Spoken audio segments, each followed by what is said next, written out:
Hello everyone, Derbador the Welder here. Today I'm going to be giving y'all a tour of my rig. So, there it is, my rig.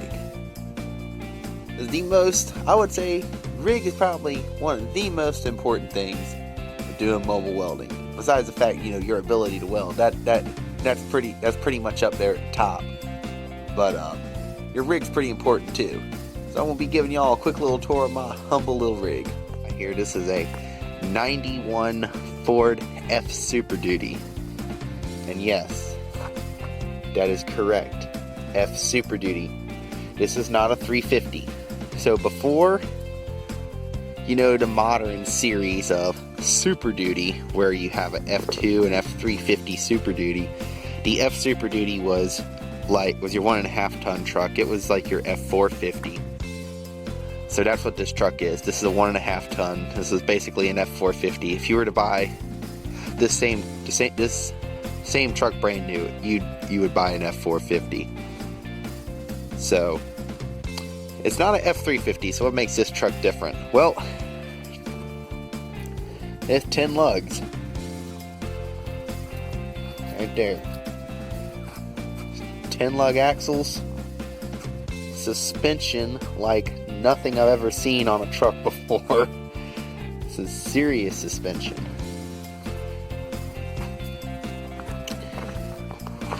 And a Dana 80 differential. And look at the size, look at that right there. That's stock rear disc brakes. This thing is all 4 disc brake stock. So that's one nice thing about this truck, and that's what set the Ford aside from the Chevy. This is definitely, I'm gonna say right now, I used to drive a 3500 HD the same year range as this truck. Chevy 3500 HD 6.5 liter Detroit turbo diesel. And this truck, this Ford F Super Duty, is far superior in every way. It pulls better, it stops better, it's just better in every aspect. And since it's the international, this is the diesel one, by the way. Let's see, there we go. The 7.3 liter IDI. I have not turboed it yet. That's something I really want to do one day, is turbo it. I guess when I do that, I'll make a video about it. But yeah, so this is actually the dump bed. This is the dump bed right here. Oh, the other thing about the F Super Duty is they came stock from Ford with the PTO coming off of the transmission. It'd be either coming off of the E40D automatic or the ZF5 manual. And this one right here is the ZF5 manual. Now, I've heard these trucks were very hard on the E40D automatics, so I'm glad that I got a ZF5 manual transmission. Talking about the truck, let's get to the skid here. So over here we got my little Hobart Champion 145. As of now, this has been a great machine for me. I mean, it does exactly what I need it to do, and it's been fantastic for the size machine. The only thing I really wish it had that it doesn't have is I wish it had electric start. If it had electric start, it would help it out so much, but it doesn't, unfortunately. But that's the only downside to it. So right here, look at it, we got our 220 plug, and I've actually plugged in my Millermatic 211. That's in that silver box right there. I plug my Millermatic 211 in here and use that like a wire feeder in the field with flux core, and I can run that thing at full power. I mean, all out at full power, and this machine will keep up. That's 035 wire. Plugs right there. I love this dial. I love this. It's so simple. I like it better than the veritable tap on the big engine drives, and then you have the little dial there. You just got that dial, got that nice infinity dial setting. And this right here, this switch right here, that turns off your That turns your outlets off and on. I honestly don't know why they put that there, but they did. So, alright, what for whatever reason they put that there. And you know, obviously you have to push that to the run position before you pull it, before you pull the recoil start. Something I always forget. Kind of wish they put that back where the recoil start was, but oh well. Little itty bitty nuisancey things that really don't mean much. I got my bottles over here. Got my nice little traveling easy access safety caps on them. And I built this whole skid myself, and I built this skid in a way that you can't just get this generator off. As you can see, the bolts are inside of the square tube, so you have to have a long wrench, and they're held in by nylocks on the other side. So you have to make a lot of noise to get them things out. By the time you make all that noise, I'm out here with a gun. So, oh yeah, and it's bicycle chain lock too. That's really more of a distraction than anything. So yeah, and originally, we'll go over to bed a little bit, back to the truck. I didn't build this, but I did build this part right here. It was a back rack from another truck. Basically, it was junk I had sitting around, then repurposed. This, since it was a dump truck, it used to have a huge wall, you know, and this had the tall wall that was like 2 feet above the cab. It was awful. It was ugly. And this truck sat in the woods for 10 years, so it had rusting all along here. So I just took the angle grinder with a cut-off wheel. I cut the whole thing off and stuck this on. I don't use it as a dump truck. I use it as a flatbed, even though it is nice. Every once in a while, when I do need a dump truck, I can take everything off and throw some walls on, and it's a dump truck. But this is definitely much better than that god-awful wall I can't stand. You know, they, like, when they build those walls, they give you a little itty-bitty window, like about yay big, or 3 little itty-bitty circle windows to look out the back of. It's like, yeah, no. I gotta take this downtown, the downtown Raleigh, downtown Durham, downtown Chapel Hill. That's absolutely nuts. That's not gonna happen. And also, to make up for the fact that this is the dump bed and it's taller, I built this little ladder right here. And you know, I did this whole thing of flux core, just some, I think it's 1 1/4 by 1 1/4 1/8 inch wall thickness. I just quickly welded that together and welded it up here, and it is just a great addition to this truck. Makes it so much easier to get up there and back down. It just makes all the difference in the world sometimes. We got my big Klein Tools job box I got obviously from Home Depot, and I got this one because it was cheaper than the rigid one. And you know, the rigid one, this and the rigid one are basically the exact same thing, except the rigid one had, you know, a few little extra spiffy features, like it had a waterproof lining around the seal, it had a net in the top, you know, some silly stuff like that. And mainly this box is mostly empty. I just keep stuff, you know, job by job stuff in here. So this box only has whatever I need per job in it. So if like I know I'm going to need special tools for a job or whatever, that's what this box is for. And you know, if I'm going to go pick up material, I can take that box off and set it somewhere. You know, I got this flatbed is 8 by 12. Yeah, this flatbed is as wide as your pickup truck bed is long. So yeah, it's pretty impressive. You can do a lot with a flatbed this big. And you know, like I said, this box right here, I was talking earlier, I got my MIG welder in there with all my leads and rods and other stuff that's especially important to welding. So that kind of stays with the welder itself. And of course, traffic cones. Why do I need them? Well, people just don't give you enough space no matter what you do. can have all the lights in the world, people aren't going to give you enough space when you're trying to work on the side of the road or anything. And you know, then I gotta take this thing places like downtown and whatnot. This is a big truck. If I have to parallel park somewhere, I can't just easily turn this out of a space. And people in their stupid little cars, they love the park like right up there and then right there. Just no room at all. So when I have to parallel park somewhere, I drop a few cones and turn on that light. And you know, yeah, I may be taking up 2 spaces parallel park, but you know, I need to get out. You know, so far haven't gotten any tickets.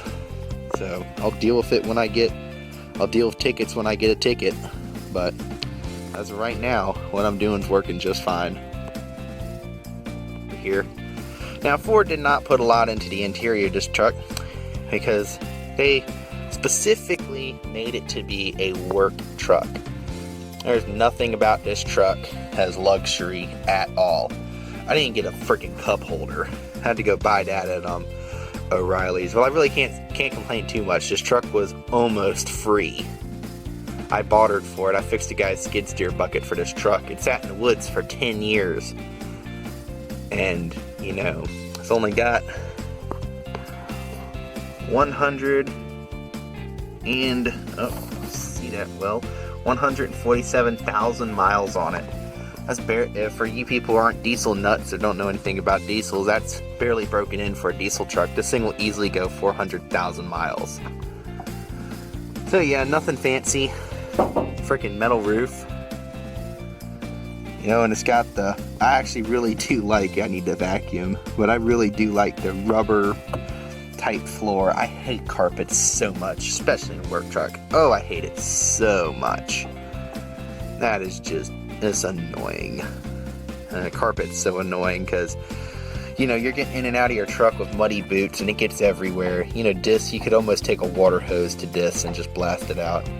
And one thing I'm gonna mention, for any of you who are thinking about getting a truck this big, just realize that truck, it being a 1.5 ton, falls under DOT regulations. So, fortunately in North Carolina, I'm exempt as long as I'm in state doing commerce, but I do still have to have a fire extinguisher, road flares or triangles, and a first aid kit in the truck by law. So I got my little fire extinguisher sitting right there, and since I'm in North Carolina, I am still, unless you need, I think it's a Class A, I'm still exempt from DOT numbers. However, if I was to take this out of state, I would have to have DOT numbers on the truck and a Class C commercial driver's license. So, just for you people who are thinking, oh, you know, I'm gonna get something bigger than a 1 ton, you know, just realize if you do that, extra responsibility comes with it. My favorite part, the engine. That big, beautiful 7.3 IDI. So this thing had all sorts of special problems. Lots of wires missing, lots of parts missing, rats chewed through a bunch of wires. It was just an awful mess. And now it's probably more of an awful mess now that I got my hack mechanic hands on it. This right here is my glow plug controller. For those of you who are grease monkeys, yes, that's a starter solenoid. I didn't feel like paying $200 for an actual glow plug controller that I was going to run to a manual switch anyway inside the cab. So when I need to heat the engine, I just hold a button in the cab for 15 seconds and that button goes right there. That little black wire and that blue tab is, and that just connects it. That runs the glow plugs, and it's been doing fine. You know, a $12 starter solenoid versus a $200 glow plug controller. I think I won on that one. And I had to redo all the wiring for the alternator because it was all gone. There's no alternator wiring. I had to get a new power regulator for the alternator. I had to get a new starter solenoid. Had to get all new belts, of course. To run all sorts of new wiring to the lights and whatnot. And of course, I had to change all the fluids. And this thing, surprisingly for being a 7.3 IDI, has very little blow by. So you can tell by the blow by. The 7.3s and the 6.0s, as far as I know, they have even brand new from the factory, have a considerable amount of blow by. I guess that's just by design. And excuse me. And this truck, for being a 7.3 IDI, has very little blow by. I mean, if I was to turn it on and open this up, you could barely see it in the camera. So that's a good thing. However, if you have a Cummins, I know a Cummins should not have, like the 12 valves, should not have any blow by whatsoever. I've been told. Don't take my word on it, but that's what I've been told. And so, yeah, I don't know about the Detroit series, the 6.2 and the 6.5, but I do have experience with those engines. As far as I can remember, I don't remember the 6.5 I used to drive having blow by or any blow by issues at all. The downside to it was, I'll be honest, that 6.5 Detroit turbo diesel was less powerful, and it's a turbocharged engine, was less powerful than this naturally aspirated 7.3 liter. And that's just the facts. I'm sorry, guys. I'm sorry, Chevy guys. I'm just telling you how it is. I still love that truck. Unfortunately, right now, as far as I know, it's not running. It was a really cool truck, and I do miss it. It was a truck I drove for a company I used to work for, but this F Super Duty is far superior. There's just no debating it. There's no arguing it. The Super Duty is just a far superior truck to a Chevy 3500 HD with a 6.5 turbo. Not arguing, those are just the facts, and I have the right to say that because I've driven both. Would I buy a Chevy 6.5 turbo? Oh yeah, I would. I would buy one if I got a good deal on one. If this was a Chevy with a 6.5 Detroit turbo, yeah, I would have taken it. But this just happens to be a much better truck, and those are just the facts. I will say I got a friend who's got a Ram 2500 with a 12 valve Cummins, and that's a very neat truck. I'll say I am a little bit jealous. This guy's a nuclear pipe welder, and I'll admit I'm a little bit jealous of that truck. It's a very nice truck. And so yeah, I'm kind of hoping that my next truck can be a Cummins with a 12 valve. The Cummins 12 valve. Maybe I would kind of like to have a 3500, a 1 ton. I used to have a 3/4 ton. I wasn't too impressed with a 3/4 ton as far as how much more it did compared to a half ton. So my next option was I had to have a 1 ton or a 1.5 ton. So yeah, that's my little walk around my rig. So y'all please be sure to like and subscribe for more videos, and please check out my channel for other videos I've done in the past. Thank you, and y'all have a Merry Christmas.